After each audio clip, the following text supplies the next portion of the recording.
तो दिया आओ ना तोर अरे मारे ठीक है 50 सर बात भई रहे आज 1800 जन ओकर दुआरिया पे ड्रामा कर रहे ओ करे 10 सर बढ़ा देले बा घसेटा ना एकदम हदे के आदमी बा ना मनबे तो धर ले 5000 और धर हई अब बाकी ले चल तिलकवा चढ़ावा उन्हें तो हितावा लइकवा हमर पगलाइल बा ले चल ठीक बा पैसा तो दिया गइल चलो हो भैया हमनी के ओने टंट घंट देखल जाओ तू लिया के आओ चल। अरे महाराज का देरी बा चली जे तिलकवा चढ़ा दिया। अरे रुक ऐसा कैसे तिलक चढ़ी रे या टोटल पैसा गिनवाओ तबे तिलक चढ़ी ना तो गाड़ी उल्टा बढ़ी। बे महाराज कह गेली धरे 50 रुपया धरे अपन मिला ली। अरे बाबू धर तो पैसा मिलाओ तो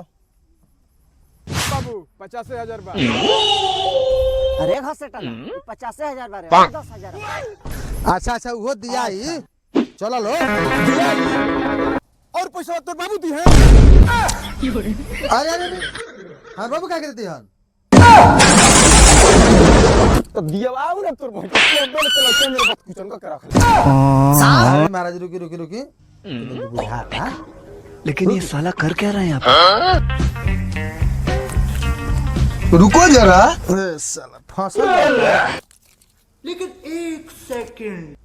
50 और 5 55,000 बारे 5,000 और का होई बिना 60,000 के जा हिले वाला बानी ना अब लगला लड़वानी बतियावे। अरे बूढ़ा लड़की ले 45 वर्ष के लेबो पूरे पाई पाई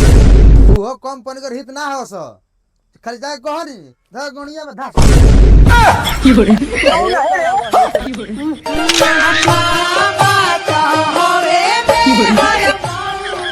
ते कब अहिले खाधै से डरावा कइले बड़े आ तू हित कैसा ना घर हमर भगनी के बियाह करत रह ई एकर वजह साझै से डरावा कइले 10,000 5,000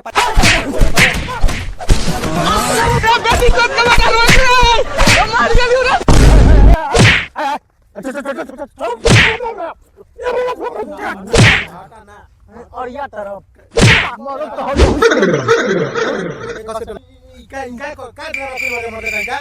इतना ठीक नहीं घोट हमरा द्वार पे आके घोषाटा ना ठीक नहीं है 7,000 तई के 55 दिया तो लो पगलाइल बड़ा का आय तारा 7,000 रुपया ना मिलो बस टुआ के हम ओही मेरा 7,000 रुपया देले रही आ तारा 7,000 रुपया नहीं के मिलो। हेलो कोई छोटे बात बरे दादा अरे बाबू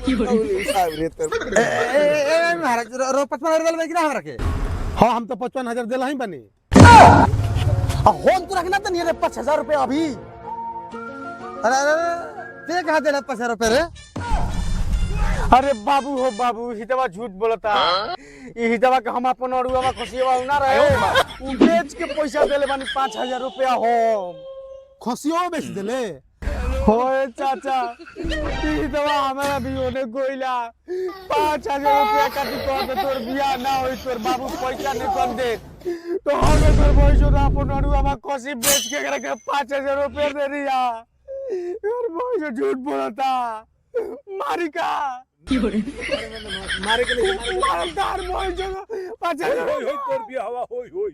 होई या करा दो हवा हवा होई तू आराम से शांति से रह मारदार वो तोरे के पेड़ा अरे महाराज दे पूरा बना ले बा समाज में आके एकदम बेइज्जत धंधा लगा ले बा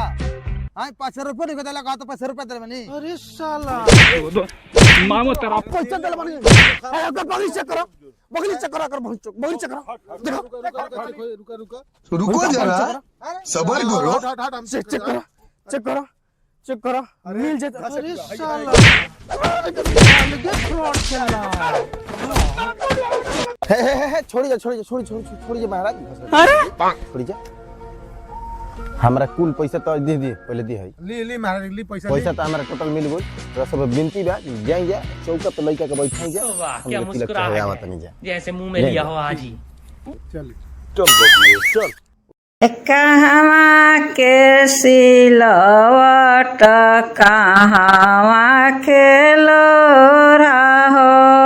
कहवा एकदम मत हचो दे तिलक चढ़ावा कि पैसा ना रहे सरऊ दीदिया के ले ले आई तो तिलक चढ़ावे काहे आई